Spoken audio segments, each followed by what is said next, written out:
যদিও জীবন থেকে একটি বছর চলে গেল, সেটা অনেকটা কষ্টের, তারপরেও খুবই হাসি ঠাট্টায় আনন্দে জন্মদিনটা আমার খুবই ভালো কেটেছে। এবার তো রাত 12টা 1 মিনিট থেকেই কিন্তু আমার জন্মদিনের সেলিব্রেশনটা শুরু হয়েছে। তাকদিরা দিল চকলেট আর খেজুর, আর সারাটা দিন ধরেই খাওয়া খাওয়াই চললো টুকিটাকি। পেঁপে, জামরুল, জাম, এগুলো যেগুলো যত যা আমার পছন্দের খাবার যে যেখান থেকে পেরেছে সবগুলোই ট্রাই করেছে। আমার পছন্দের জিনিসগুলো সবাই চেষ্টা করেছে আমার সামনে তুলে ধরার, তো খুবই ভালো লেগেছে।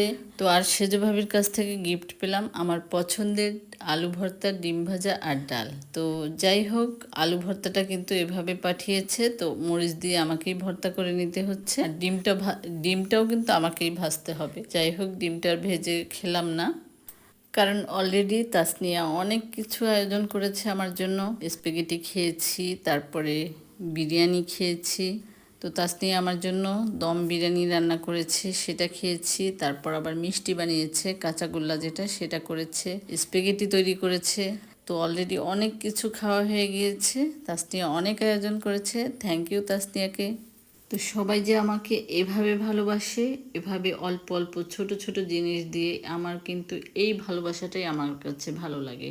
এটাই হচ্ছে অরিজিনাল ভালোবাসা। এবং এই ভালোবাসার মধ্যে যে কি একটা অসীম তৃপ্তি, সেটা কিন্তু আমি বোঝাতে পারবো না।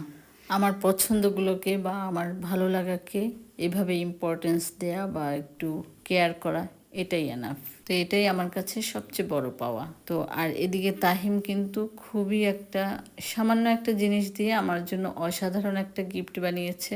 তো এটা দেখেন, একটা ফেলনা জিনিস। আমি একটা মগ কিনেছিলাম, জাস্ট গিফট পেয়েছিলাম মগটা।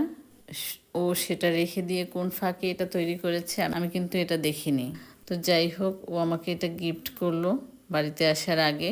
তো আমি সেটা দিয়ে আবার একটু ভিডিও করে রেখেছিলাম আগেই।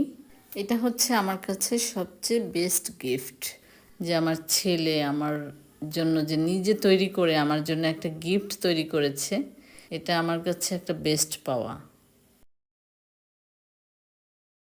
আমি যখন এভাবে আমার যে কসমেটিক্সগুলো আমি এভাবে অর্গানাইজ করছিলাম, তখন কিন্তু তাহিম খুবই খুশি হয়েছে যে ওকে আমি এতটা ইম্পর্টেন্স দিচ্ছি। ওর এই যে ইম্পর্টেন্স দেয়া, এটা থেকে কিন্তু বাচ্চারাও ছোটোবেলা থেকে ভালোবাসাটা শেখে, কেয়ারিংটা শেখে। তো তাহিম মাশাআল্লাহ অনেক কেয়ারিং, এবং হুটহাট ও দেখা গেল একটা ছবি এঁকে আমাকে গিফট করে, তো তখন কিন্তু খুব ভাল লাগে। তো যাই হোক, সবাই আমার জন্য দোয়া করবেন, আল্লাহ যেন আমাকে নেক হায়াত দান করেন। এবং সবাইকে অসংখ্য অসংখ্য ধন্যবাদ আমার এই জন্মদিনটাকে অনেক স্পেশাল করার জন্য। তো সবাই ভালো থাকবেন, সুস্থ থাকবেন। আল্লাহ হাফেজ।